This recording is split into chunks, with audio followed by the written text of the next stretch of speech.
Friends, आप सभी का मेरे YouTube channel easy clear exam में स्वागत है।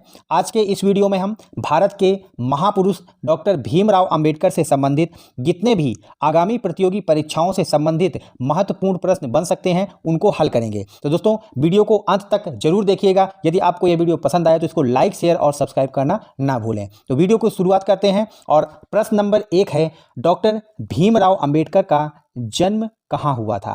तो डॉक्टर भीमराव अंबेडकर का जन्म महू नामक स्थान पर हुआ था, जो वर्तमान में मध्य प्रदेश में है। इस तरह से इस प्रश्न का सही उत्तर होगा ऑप्शन ए। और मध्य प्रदेश की राजधानी है भोपाल। कई बार भारत के विभिन्न राज्यों से संबंधित राजधानी पूछी जाती है, तो हम बीच बीच में जो भी प्रश्न है उनसे कुछ महत्वपूर्ण तथ्यों को भी हल करेंगे। और इस तरह से मध्य प्रदेश की राजधानी है भोपाल। बढ़ते हैं अगले प्रश्न की ओर। अगला प्रश्न है, डॉक्टर भीमराव अंबेडकर का जन्म कब हुआ था? तो डॉक्टर भीमराव अंबेडकर का जन्म 14 अप्रैल 1891 को हुआ था। प्रतिवर्ष 14 अप्रैल को हम अंबेडकर जयंती मनाते हैं। इस तरह से इस प्रश्न का सही उत्तर है ऑप्शन सी। बढ़ते हैं अगले प्रश्न की ओर। अगला प्रश्न है, डॉक्टर भीमराव अंबेडकर अपने माता पिता की कौन सी संतान थे? तो इस प्रश्न का सही उत्तर होगा ऑप्शन डी, 14वीं संतान थे। बढ़ते हैं अगले प्रश्न की ओर। अगला प्रश्न है दोस्तों, डॉक्टर भीमराव अंबेडकर की माता का क्या नाम था? तो इस प्रश्न का सही उत्तर है ऑप्शन ए, भीमाबाई। अगला प्रश्न है, डॉक्टर भीमराव अंबेडकर के पिता का क्या नाम था? तो डॉक्टर भीमराव अंबेडकर के पिता का नाम था रामजी, मालोजी और सकपाल। इस तरह से इस प्रश्न का सही उत्तर है ऑप्शन डी। और इनकी माता का नाम था भीमाबाई। इनकी माता का नाम था भीमाबाई। बढ़ते हैं अगले प्रश्न की ओर। डॉक्टर भीमराव अंबेडकर की पहली पत्नी का क्या नाम था? तो इस प्रश्न का सही उत्तर है ऑप्शन ए, रमाबाई अंबेडकर। अगला प्रश्न है दोस्तों, डॉक्टर भीमराव अंबेडकर की दूसरी पत्नी का क्या नाम था? तो इस प्रश्न का सही उत्तर है ऑप्शन सी, सविता अंबेडकर। बढ़ते हैं अगले प्रश्न की ओर। डॉक्टर भीमराव अंबेडकर ने स्नातक की डिग्री किस विश्वविद्यालय से प्राप्त किया था? तो इस प्रश्न का सही उत्तर है ऑप्शन सी, बंबई विश्वविद्यालय। बढ़ते हैं अगले प्रश्न की ओर। अगला प्रश्न है दोस्तों, डॉक्टर भीमराव अंबेडकर की पहली पत्नी रमाबाई का अंबेडकर का देहांत कब हुआ था? तो इस प्रश्न का सही उत्तर है ऑप्शन ए, 1935 में। डॉक्टर भीमराव अंबेडकर का विवाह 15 वर्ष की आयु में हुआ था। 15 वर्ष की आयु में डॉक्टर भीमराव अंबेडकर का विवाह रमाबाई के साथ हुआ था। बढ़ते हैं अगले प्रश्न की ओर। अगला प्रश्न है, डॉक्टर भीमराव अंबेडकर का वास्तविक सरनेम क्या था? यानी कि डॉक्टर भीमराव अंबेडकर का जो वास्तविक सरनेम था वह अंबेडकर चेंज होकर के यानी बदल करके रखा गया। इनका जो वास्तविक सरनेम था वह था अम्बावडेकर। इस तरह से ऑप्शन सी सही उत्तर है। इस सरनेम को इनके अध्यापक ने बदल कर इनका जो सरनेम था वह अंबेडकर रख दिया था। बढ़ते हैं अगले प्रश्न की ओर। विश्व में सबसे अधिक स्टैचू यानी कि प्रतिमा किसकी है? तो इस प्रश्न का सही उत्तर है ऑप्शन डी, भीमराव अंबेडकर की। बढ़ते हैं अगले प्रश्न की ओर। अगला प्रश्न है, भीमराव अंबेडकर ने सर्वप्रथम किसकी खुली आंख वाली प्रतिमा बनाई थी? तो इस प्रश्न का सही उत्तर है ऑप्शन सी, गौतम बुद्ध की खुली आंख वाली प्रतिमा सर्वप्रथम डॉक्टर भीमराव अंबेडकर ने बनाई थी। इसके पहले गौतम बुद्ध की जितनी भी प्रतिमाएं थी वह बंद आंख वाली थी। गौतम बुद्ध जिन्होंने बौद्ध धर्म की स्थापना किया था, शाक्य गणराज्य में इनका जन्म हुआ था लुम्बिनी नामक स्थान पर। इनसे संबंधित कुछ महत्वपूर्ण और तथ्य हैं, जैसे कि इनका 29 वर्ष की आयु में इन्होंने गृह त्याग किया था और बौद्ध दर्शन में उस घटना को महाविनिष्क्रमण कहते हैं। और 32 वर्ष की आयु में इनको निरंजना नदी के किनारे उर्वेला नामक जगह पर पीपल वृक्ष के नीचे ज्ञान की प्राप्ति हुई थी। उसके पश्चात इन्होंने 5 ब्राह्मणों को उपदेश दिया था सारनाथ जगह पर, जिसको धर्म चक्र प्रवर्तन कहा जाता है। उसके पश्चात 80 वर्ष की आयु में कुशीनगर नामक जगह पर इनका देहांत हुआ था और उस घटना को बौद्ध दर्शन में महापरिनिर्वाण कहा जाता है। तो आप बौद्ध धर्म से संबंधित कुछ महत्वपूर्ण तथ्यों को याद रखिए। बढ़ते हैं अगले प्रश्न की ओर। अगला प्रश्न है, डॉक्टर भीमराव अंबेडकर किसे अपना गुरु मानते थे? तो इस प्रश्न का सही उत्तर है संत कबीर, महात्मा फुले और गौतम बुद्ध। इन तीनों ही महापुरुषों को डॉक्टर भीमराव अंबेडकर अपना गुरु मानते थे। इस प्रकार इस प्रश्न का सही उत्तर है ऑप्शन डी, उपरोक्त सभी। अगला प्रश्न है दोस्तों, डॉक्टर भीमराव अंबेडकर को बौद्ध धर्म की दीक्षा किसने दिया था? तो इस प्रश्न का सही उत्तर है ऑप्शन ए, महंत वीर चंद्रमणि। बढ़ते हैं अगले प्रश्न की ओर। अगला प्रश्न दोस्तों, महंत वीर चंद्रमणि ने भीमराव अंबेडकर को कौन सी उपाधि दिया था? इस प्रश्न का सही उत्तर है ऑप्शन डी, आधुनिक बुद्ध की उपाधि डॉक्टर भीमराव अंबेडकर को महंत वीर चंद्रमणि ने दिया था। और आधुनिक मनु भी डॉक्टर भीमराव अंबेडकर को कहते हैं, क्योंकि इन्होंने संविधान निर्माण में महत्वपूर्ण भूमिका निभाई थी। बढ़ते हैं अगले प्रश्न की ओर। डॉक्टर भीमराव अंबेडकर ने कितने समर्थकों के साथ बौद्ध धर्म ग्रहण किया था? तो इस प्रश्न का सही उत्तर है लगभग 8 लाख समर्थकों के साथ इन्होंने बौद्ध धर्म ग्रहण किया था। इस तरह से ऑप्शन ए सही उत्तर होगा। बढ़ते हैं अगले प्रश्न की ओर। अगला प्रश्न दोस्तों, डॉक्टर भीमराव अंबेडकर का निजी पुस्तकालय का क्या नाम था? तो डॉक्टर भीमराव अंबेडकर का जो निजी पुस्तकालय था उसमें लगभग 50,000 पुस्तकें थी और इस निजी पुस्तकालय का नाम था राजगृह। इस तरह से ऑप्शन सी सही उत्तर है। बढ़ते हैं अगले प्रश्न की ओर। कोलंबिया विश्वविद्यालय द्वारा 2004 में दुनिया के 100 सबसे बड़े विद्वानों की एक लिस्ट बनाई गई थी। उसमें आपको बताना है कि डॉक्टर भीमराव अंबेडकर का कौन सा स्थान था। तो इस प्रश्न का सही उत्तर है ऑप्शन डी, भीमराव अंबेडकर का चौथा स्थान था। अगला प्रश्न है, कौन अर्थशास्त्र में भीमराव अंबेडकर को अपना पिता मानते थे? तो वह भारत के नोबेल पुरस्कार से सम्मानित अमर्त्य सेन थे, जिन्होंने भीमराव अंबेडकर को अर्थशास्त्र के क्षेत्र में अपना पिता समान मानते थे। इस तरह से ऑप्शन ए सही उत्तर है। अमर्त्य सेन को नोबेल पुरस्कार मिला था अर्थशास्त्र में। बढ़ते हैं अगले प्रश्न की ओर। डॉक्टर भीमराव अंबेडकर भारत के एकमात्र व्यक्ति हैं जिनकी प्रतिमा कहाँ पर संग्रहालय में कार्ल मार्क्स के साथ लगाई गई है? तो वह स्थान है लंदन संग्रहालय, जहाँ पर डॉक्टर भीमराव अंबेडकर की प्रतिमा कार्ल मार्क्स के साथ लगाई गई है। ऑप्शन ए सही उत्तर है। बढ़ते हैं अगले प्रश्न की ओर। डॉक्टर भीमराव अंबेडकर को भारत रत्न से कब सम्मानित किया गया था? तो इस प्रश्न का सही उत्तर है ऑप्शन डी, 1990 में। वीपी सिंह, विश्वनाथ प्रताप सिंह की प्रधानमंत्री थे उस समय, और मरणोपरांत डॉक्टर भीमराव अंबेडकर को भारत रत्न यानी भारत के सर्वोच्च नागरिक सम्मान पुरस्कार से सम्मानित किया गया। अगला प्रश्न है दोस्तों, निम्नलिखित में से किस राजनीतिक दल का गठन भीमराव अंबेडकर ने किया था? तो स्वतंत्र लेबर पार्टी का गठन भीमराव अंबेडकर ने किया था। भारत रिपब्लिकन पार्टी का भी गठन भीमराव अंबेडकर ने किया था। शेड्यूल कास्ट फेडरेशन का भी गठन डॉक्टर भीमराव अंबेडकर ने किया था। इस प्रकार इन तीनों ही राजनीतिक दल का गठन डॉक्टर भीमराव अंबेडकर ने किया था। इस तरह से ऑप्शन डी सही उत्तर है, उपरोक्त सभी। अगला प्रश्न है, दलित शोषित समाज संघर्ष समिति का गठन किसने किया था? तो इस प्रश्न का सही उत्तर है ऑप्शन बी, मान्यवर काशीराम ने। अगला प्रश्न है, डॉक्टर भीमराव अंबेडकर की समाधि स्थल कहाँ पर बना हुआ है? तो इस प्रश्न का सही उत्तर है ऑप्शन ए, मुंबई महाराष्ट्र में। अगला प्रश्न है दोस्तों, डॉक्टर भीमराव अंबेडकर की समाधि स्थल का क्या नाम है? तो ऑप्शन ए सही उत्तर है, चैत्य भूमि। और राजघाट महात्मा गांधी जी का जो समाधि स्थल है उसका नाम है राजघाट। अगला प्रश्न है दोस्तों, महात्मा गांधी का समाधि स्थल का नाम क्या है? तो इस पर इसका सही उत्तर है ऑप्शन ए, राजघाट। अभी इसके पहले ही हमने चर्चा किया था। और महात्मा गांधी के समाधि स्थल पर जो 2 शब्द लिखे हैं वह हैं हे राम। हे राम इनकी समाधि स्थल पर लिखा गया है और इनका जो समाधि स्थल है वह है राजघाट। और डॉक्टर भीमराव अंबेडकर का जो समाधि स्थल है वह है चैत्य भूमि। अगला प्रश्न है, निम्नलिखित में से किस किताब को डॉक्टर भीमराव अंबेडकर ने लिखा है? तो इस प्रश्न का सही उत्तर है ऑप्शन बी, जाति का उच्छेद नामक जो पुस्तक है उसको डॉक्टर भीमराव अंबेडकर ने लिखा है।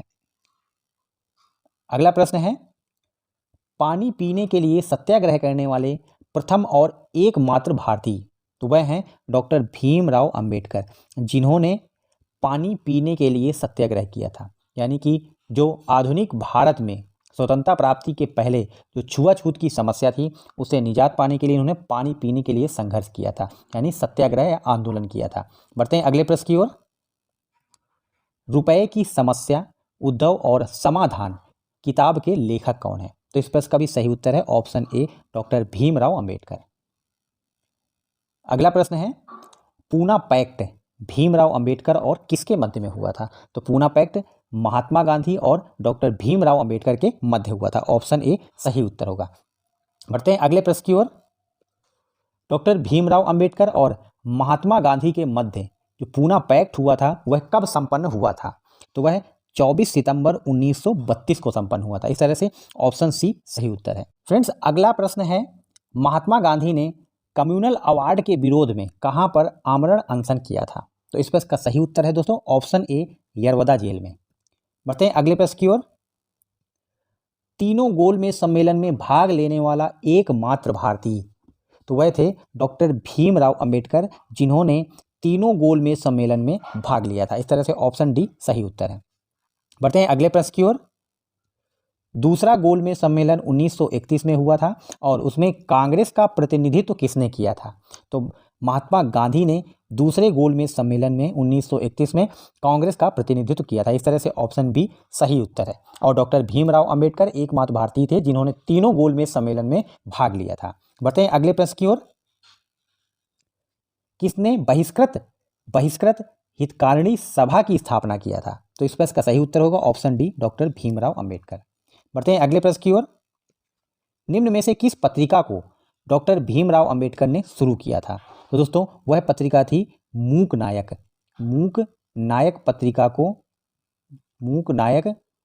पत्रिका को डॉक्टर भीमराव अंबेडकर ने शुरू किया था। इस तरह से ऑप्शन ए सही उत्तर होगा। बढ़ते हैं अगले प्रश्न की ओर। डॉक्टर भीमराव अंबेडकर संविधान सभा की किस समिति के अध्यक्ष थे? तो दोस्तों भारत में स्वतंत्रता के प्राप्त होने के पश्चात संविधान का निर्माण होना था और संविधान निर्माण के लिए प्रारूप समिति का गठन किया था। उस प्रारूप समिति के अध्यक्ष थे डॉक्टर भीमराव अंबेडकर। इस तरह से ऑप्शन सी सही उत्तर होगा। बढ़ते हैं अगले प्रश्न की ओर। डॉक्टर भीमराव अंबेडकर को किस अन्य नाम से भी जाना जाता है? तो डॉक्टर भीमराव अंबेडकर को आधुनिक मनु भी कहा जाता है। इस तरह से ऑप्शन ए सही उत्तर होगा। स्वतंत्र भारत के प्रथम कानून मंत्री कौन थे? तो इस प्रश्न का सही उत्तर है option A, doctor Bhimrao Ambedkar. स्वतंत्र भारत के प्रथम प्रधानमंत्री कौन थे? तो स्वतंत्र भारत के प्रथम प्रधानमंत्री थे पंडित जवाहरलाल नेहरू। इस तरह से ऑप्शन ए सही उत्तर होगा। अगला प्रश्न है, बहिष्कृत भारत पत्रिका किसने शुरू किया था? तो बहिष्कृत भारत पत्रिका डॉक्टर भीमराव अंबेडकर ने शुरू किया था। इस तरह से ऑप्शन सी सही उत्तर होगा। बढ़ते हैं अगले प्रश्न की ओर। डॉक्टर भीमराव अंबेडकर की अध्यक्षता में संविधान निर्माण कितने दिनों में पूरा हुआ था?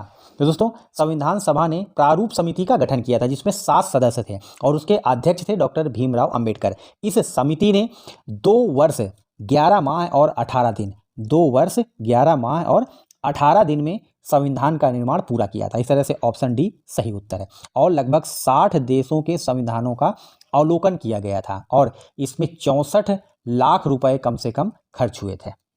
बढ़ते हैं अगले प्रश्न की ओर। भारतीय संविधान को कब अंगीकृत किया गया था? तो भारत का संविधान 2 वर्ष 11 माह और 18 दिन में बनकर तैयार हुआ था और भारतीय संविधान को 26 नवंबर 1949 को अंगीकृत किया गया था। इसमें दोस्तों कई बार बच्चे गलत करके आते हैं, वह 26 जनवरी 1949 लिख के आते हैं, वह सही आंसर नहीं है। भारतीय संविधान को 26 नवंबर 1949 को अंगीकृत किया गया था। 2 वर्ष 11 माह और 18 दिन का समय लगा था और 60 देशों के संविधानों का अवलोकन किया गया था। लगभग 64 लाख रुपए खर्च हुए थे और डॉक्टर भीमराव अंबेडकर प्रारूप समिति के अध्यक्ष थे जो 7 सदस्य वाली समिति थी जिसका मुख्य उद्देश्य था भारत के लिए संविधान का निर्माण करना। बढ़ते हैं अगले प्रश्न की ओर। डॉक्टर भीमराव अंबेडकर द्वारा निर्मित मूल संविधान में कितने मौलिक अधिकार थे? दोस्तों भारतीय संविधान को जब अंगीकृत किया गया था उस समय संविधान में कुल 7 मौलिक अधिकार थे और उसमें संपत्ति का मौलिक अधिकार भी शामिल था जो कि वर्तमान में एक कानूनी अधिकार है। मूल संविधान में यह मौलिक अधिकार था। बढ़ते हैं अगले प्रश्न की ओर। किस समझौते के बाद दलितों के लिए अलग निर्वाचन और 2 वोट का अधिकार समाप्त हो गया था? तो वह दोस्तों समझौता था पूना समझौता। इस तरह से ऑप्शन बी सही उत्तर है। यह पूना समझौता महात्मा गांधी और डॉक्टर भीमराव अंबेडकर के मध्य हुआ था जिसके पश्चात दलितों के लिए जो अलग निर्वाचन की व्यवस्था होने वाली थी वह समाप्त हो गई और 2 वोट का अधिकार भी समाप्त हो गया था। बढ़ते हैं अगले प्रश्न की ओर। भारत की पहली दलित महिला मुख्यमंत्री कौन है? तो भारत की पहली दलित महिला मुख्यमंत्री हैं मायावती जो कि उत्तर प्रदेश की मुख्यमंत्री बनी थी। ऑप्शन सी सही उत्तर। फ्रेंड्स अगला प्रश्न है, किस बैंक की स्थापना डॉक्टर भीमराव अंबेडकर के विचारों पर हुई थी? तो इस प्रश्न का सही उत्तर है ऑप्शन ए, भारतीय रिजर्व बैंक की स्थापना डॉक्टर भीमराव अंबेडकर के विचारों पर हुई थी और इस बैंक की स्थापना हिल्टन यंग कमीशन पर हुई थी। हिल्टन यंग कमीशन, आप याद रखिए, हिल्टन यंग आयोग के आधार पर हुई थी। वर्तमान में यह भारत का केंद्रीय बैंक है और इसको सरकार का बैंक भी कहा जाता है, यानी कि RBI, reserve bank of India. बढ़ते हैं अगले प्रश्न की ओर दोस्तों। डॉक्टर भीमराव अंबेडकर ने बौद्ध धर्म कब अपनाया था? डॉक्टर भीमराव अंबेडकर ने 1956 में बौद्ध धर्म अपनाया था। ऑप्शन बी सही उत्तर है। लगभग 8.5 लाख समर्थकों के साथ इन्होंने बौद्ध धर्म अपनाया था। बढ़ते हैं अगले प्रश्न की ओर। डॉक्टर भीमराव अंबेडकर का देहांत कब हुआ था? डॉक्टर भीमराव अंबेडकर का देहांत 6 दिसंबर 1956 को हुआ था। बढ़ते हैं अगले प्रश्न की ओर। भारत का संविधान दिवस कब मनाया जाता है? तो भारत का संविधान दिवस 26 नवंबर को मनाया जाता है। इस तरह से ऑप्शन ए सही उत्तर है। 26 नवंबर 1949 को भारतीय संविधान को अंगीकृत किया गया था। इस वजह से प्रतिवर्ष 26 नवंबर को संविधान दिवस मनाया जाता है। दोस्तों कुछ और महत्वपूर्ण तथ्यों को हम देख लेते हैं एक निगाह में, एट ए ग्लांस, ताकि आपको ये सारा प्रश्न याद रहेगा। तो दोस्तों भीमराव अंबेडकर का जन्म 14 अप्रैल 1891 को हुआ था। 1891 को हुआ था, महू मध्य प्रदेश में। महू का जो वर्तमान नाम है वह है डॉक्टर अंबेडकर नगर। डॉक्टर भीमराव अंबेडकर के पिताजी का नाम था रामजी मालोजी सकपाल। इनकी माता का नाम था भीमाबाई। यह अपने माता पिता की 14वीं संतान थे। स्वतंत्र भारत के प्रथम विधि मंत्री थे। उसके साथ साथ संविधान सभा के प्रारूप समिति के ये अध्यक्ष थे। प्रारूप समिति का मुख्य कार्य क्या था? संविधान का निर्माण करना। अगला है, भारत का संविधान 2 वर्ष 11 माह और 18 दिन में बनकर तैयार हुआ था और इसको बनने में 64 लाख रुपए का खर्च आया था। डॉक्टर भीमराव अंबेडकर को आधुनिक मनु भी कहते हैं। अगला महत्वपूर्ण तथ्य है, भारतीय रिजर्व बैंक की स्थापना बाबा साहब के विचारों पर हुई है। अगला महत्वपूर्ण तथ्य है, डॉक्टर भीमराव अंबेडकर का विवाह 15 वर्ष की आयु में हुआ था। किसके साथ? रमाबाई के साथ, जिनका 1935 में निधन भी हो गया था। और अगला है, डॉक्टर भीमराव अंबेडकर को 1990 में मरणोपरांत क्या मिला था? भारत रत्न दिया गया था। अगला कुछ और महत्वपूर्ण देख लेते हैं तथ्यों को दोस्तों। जैसे कि 1990 में विश्वनाथ प्रताप सिंह भारत के पीएम थे। उसी समय इनको, डॉक्टर भीमराव अंबेडकर को मरणोपरांत क्या मिला था? भारत रत्न, भारत का सर्वोच्च नागरिक सम्मान पुरस्कार। अगला तथ्य है, डॉक्टर भीमराव अंबेडकर की समाधि स्थल कहाँ पर है? मुंबई में स्थित है और उसका नाम है चैत्य भूमि। महात्मा गांधी का जो समाधि स्थल है उसका नाम है दोस्तों राजघाट। राजघाट आप याद रखिए, एग्जाम्स में बहुत ही बार पूछा गया है, वेरी वेरी इंपॉर्टेंट प्रश्न है। इन्होंने, डॉक्टर भीमराव अंबेडकर ने शेड्यूल कास्ट फेडरेशन, स्वतंत्र लेबर पार्टी, भारतीय रिपब्लिक पार्टी, इन 3 पार्टियों का गठन किया था। इन 3 पार्टियों का गठन किया था। आप इन 3 पार्टियों के याद नाम रखिए क्योंकि यह एग्जाम्स में पूछे जा सकते हैं। मान्यवर काशीराम ने दलित शोषित समाज संघर्ष समिति का स्थापना किया था। इनकी जो डॉक्टर भीमराव अंबेडकर की पुस्तकें हैं उनमें से जाति का उच्छेद, पाकिस्तान का विचार और रुपए की समस्या, उद्धव और समाधान, यह इनकी किताबें हैं। बढ़ते हैं अगले कुछ और महत्वपूर्ण तथ्यों को देख लेते हैं। जैसे कि डॉक्टर भीमराव अंबेडकर ने पीने के पानी के लिए सत्याग्रह किया था। यह एकमात्र भारतीय हैं जिन्होंने पीने के पानी के लिए सत्याग्रह किया था। अगला महत्वपूर्ण तथ्य है, महात्मा गांधी और डॉक्टर भीमराव अंबेडकर के मध्य कौन सा समझौता हुआ था? पूना समझौता, और वह 24 सितंबर 1932 को हुआ था। अगला महत्वपूर्ण तथ्य है, पूना समझौता से क्या हुआ था? दलितों के लिए जो अलग निर्वाचन व्यवस्था थी और 2 वोट का अधिकार था वह समाप्त हो गया था। अगला महत्वपूर्ण तथ्य है कि पूना समझौता से पहले महात्मा गांधी ने कहां पर? यरवदा जेल में आमरण अनशन किया था। अगला कुछ और महत्वपूर्ण तथ्य है दोस्तों, भीमराव अंबेडकर ने बुद्ध की पहली ऐसी प्रतिमा बनाई जिसमें बुद्ध की क्या थी? आंखें खुली थी। और उसके पहले जितने भी महात्मा बुद्ध की जो मूर्तियां स्थापित की गई थी उनमें बंद आंख थी। अगला महत्वपूर्ण तथ्य है, डॉक्टर भीमराव अंबेडकर संत कबीर, गौतम बुद्ध और महात्मा फूले को अपना क्या मानते थे? पिता मानते थे। अगला महत्वपूर्ण तथ्य है, महंत वीर चंद्रमणि ने बाबा साहब को आधुनिक बुद्ध कहा था और इन्होंने ही बौद्ध धर्म की इनको दीक्षा दिया था। अगला तथ्य है, बाबा साहब 9 भाषाओं के जानकार थे। अगला तथ्य है, बाबा साहब ने लंदन स्कूल ऑफ इकोनॉमिक्स में 8 वर्षों की जो पढ़ाई थी केवल 2 वर्ष और 3 माह में पूरी कर लिया था। अगला कुछ और महत्वपूर्ण तथ्यों को देखेंगे दोस्तों। डॉक्टर भीमराव अम्बेडकर ने अपने 8.5 लाख समर्थकों के साथ 1956 में क्या किया था, बौद्ध धर्म ग्रहण कर लिया था। बाबा साहेब की जो निजी पुस्तकालय है उसका नाम था Rajagriha. Very very most important question है, ये बहुत ही ज़्यादा बार एग्जाम्स में पूछा गया है। इस राजगृह पुस्तकालय में कम से कम लगभग 50,000 से अधिक किताबें थीं। अगला तथ्य है, नोबेल पुरस्कार से सम्मानित अमर्त्य सेन अर्थशास्त्र में बाबा साहब को अपना पिता मानते थे। अगला तथ्य है, भारत के राष्ट्रीय ध्वज तिरंगे में जो अशोक चक्र है उसको स्थान देने का जो श्रेय है वो डॉक्टर भीमराव अम्बेडकर को है।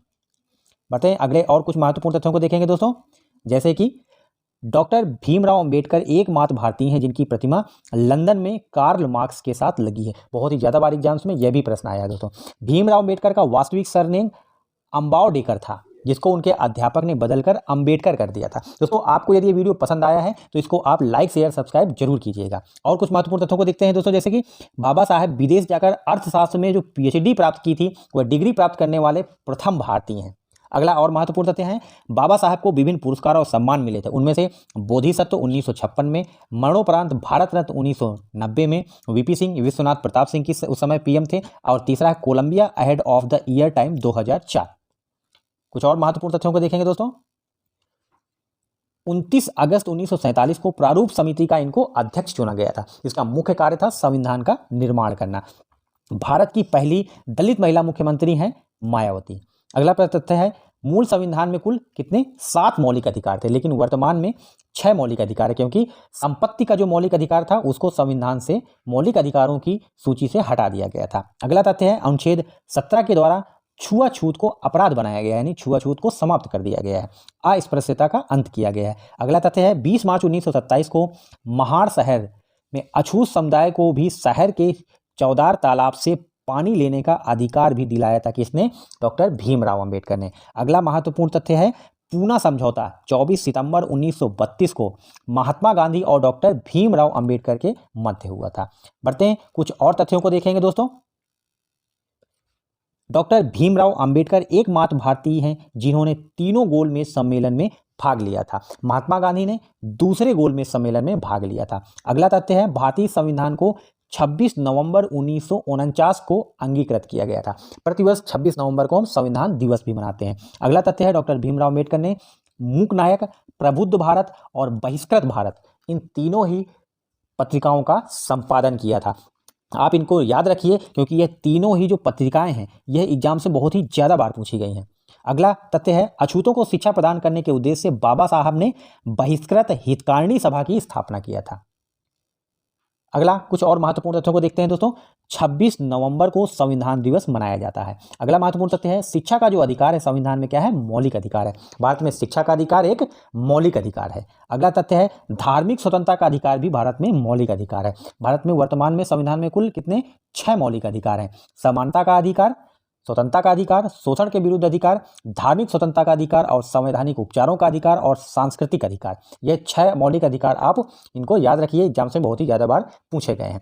अनुच्छेद 18 के द्वारा उपाधियों का अंत कर दिया गया था। भारत में वर्तमान में सेना और शिक्षा को छोड़ करके कोई भी उपाधि नहीं दी जाती है। अगला अंतिम तथ्य है, बाबा साहब ने भारत के लिए सबसे बड़ी कानून की किताब जिसको बोलते हैं संविधान, उसकी रचना किया था। तो दोस्तों आप सभी को यदि वीडियो पसंद आया हो तो इसको लाइक शेयर और सब्सक्राइब करना ना भूलें। साथ में बेल आइकन भी दबाएं ताकि आपको ऐसे ही जीके के वीडियो नोटिफिकेशन के जरिए प्राप्त हो सकें। धन्यवाद।